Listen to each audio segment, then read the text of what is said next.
inside of this case is something where I've tried a lot of different versions of, and if you're into iPhone filmmaking, you're gonna wanna see this. Foam. Just kidding. Portable SSD for iPhone.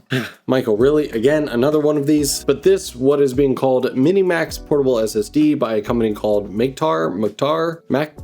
Names are relevant because the product's cool, is the first one of these portable SSDs where I feel like they went through every comment section and said, how can we create a product that answers all of these wants? So inside the case here, we of course have the portable SSD, which we'll dive into. We have not a 180, but 90-degree USB-C adapter. And this one I think is helpful mostly if you're like using this with your MacBook Pro, because the downside to SSDs like this is obviously the USB-C port is right there. And if I stick this into the side of my MacBook, the opposing sides are going to be covering up my other ports.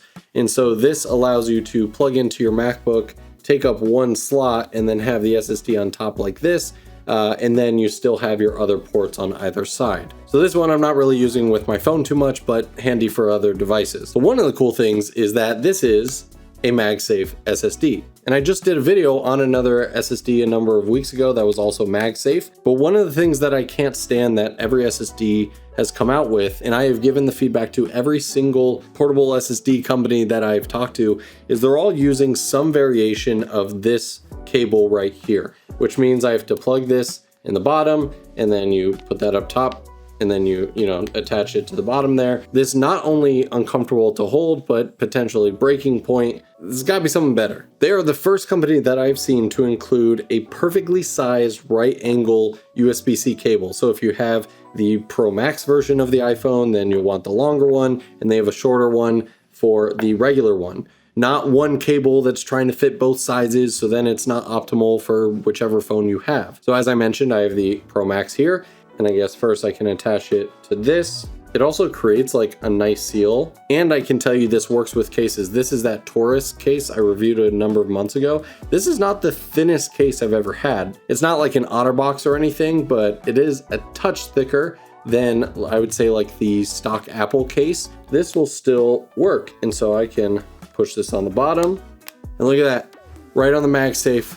Oh, no crazy cable, very, very minimal across the bottom. So now when I'm filming horizontally, my hand doesn't have to like go through a cable like this. Now, obviously at this point, you can see the other standout feature of this SSD. It's got a screen on the back. So in a state of non-recording, you're gonna get how much wattage, voltage, and ampage it's pulling. On the left-hand side, you can see that it's a 10 gigabit per second card. So on this SSD, you'll get about 1,000 megabytes per second, both read and write. And while this variant is a 1 terabyte version, there's also a 2 terabyte option. So in the Blackmagic camera app on my phone, I have it set to record to the SSD. So as soon as I hit record here, we'll see this information change from that to still how much wattage is being pulled. So we can see 1.7 watts. We're also getting our read and write speed. Now, obviously I'm recording right now, so our read speed is 0, but we can see that I'm pulling about 18, 19, it's fluctuating in real time,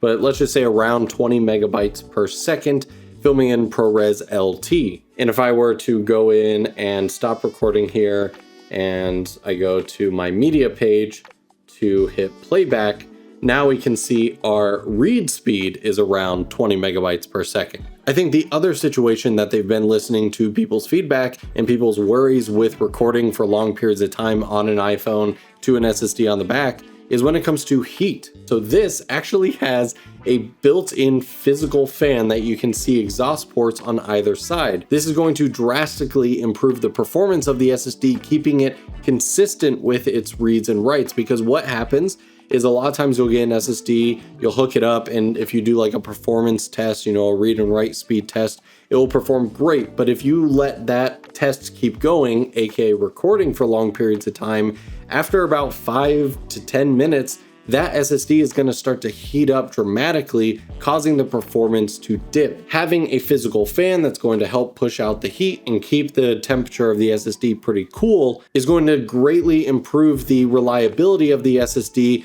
Now, before we get to the other great design feature of this SSD, I do want to point out the only con that I have found. And for me, that is this little light right here. It's an RGB light that, as you can see throughout this video, is just randomly kind of cycling through the colors. But I have given them the feedback already that, like, hey, if you can, one, have the option for it to be turned off entirely, because there are situations where you're recording in either a dark environment and you don't want this light spilling onto other things. Maybe you don't want to just draw attention to like your iPhone recording and this is just like a cool RGB show going on. Now, since the light is here, I will say that it does have some nice added functionality to it. See, I'm always recording using the rear cameras. And one of the scary things anytime I have an SSD or recording internally is I never really know if it's still recording. You know, did my finger accidentally hit the pause button on the back? Did someone call me and it turned off the recording? Although these RGB colors are random right now when the SSD isn't doing anything, as soon as I hit record, it goes to this kind of blue teal color and it will stay this color, telling me that I am recording. I'm also seeing my write speeds as we talked about earlier. So these are two great ways that also help me to know that I am indeed recording on the back and I don't have to worry if it's still recording or not. And then as soon as I stop my recording, it goes back to doing random colors. So I would like to have a little bit more control. I don't need a whole app that allows me to like do a bunch of stuff. Just like if I could tap on it to just like turn it off or something, that would be awesome. Now, for the last bit of the design that answers a lot of people's asks when it comes to SSDs is we do have a pass-through USB-C port on the bottom, or in this orientation, top. This is something that with the Lexar SSD, while great, you have to add the whole hub interface to get an extra SSD, where here it's built in. And this gives you all the functionality that you could want. It's not just a charging only, although a lot of people love to use these pass-through ports so that they can plug in a battery bank and have infinite power and keep your phone and everything charged. That obviously works, it works great, but I have tested this also does work with wireless mics. So if you have the DJI mic, the Rode Wireless Pros, whatever USB-C mic you are connecting it to, you can plug it in here, go into the Blackmagic camera app, change your audio settings, and you can have a pretty professional setup. I've tried it with my Rode Wireless Pros. Let's see the DJI mic. I'm sure that looks super clean. Oh my gosh, if this doesn't block the camera and it actually stays right here. Yo, look at that. Look how clean this is. Now, obviously does it, dang. Oh man, you guys know what I'm gonna say.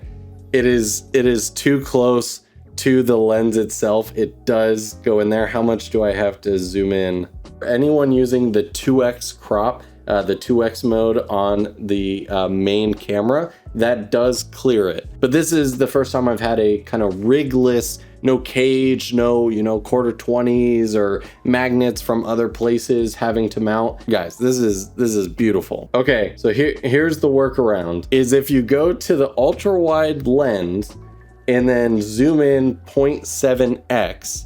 Let's see, is this still a good like vlogging setup? Yeah, that's still quite wide. You can see a lot of yourself. See what the quality is looking like, because it's the ultra wide, but we're cropped in a little bit. I don't know how I feel about that, but who knows? Maybe this looks pretty good. What do you guys think? All right, last one. Now, but see, when you have image stabilization, it pops back in. So I'm gonna turn image stabilization off. We have to crop. 1.5 is the minimum we can do. Let's see what we're looking like here. Yeah, see, that's pretty tight. I gotta extend my arm out quite a bit.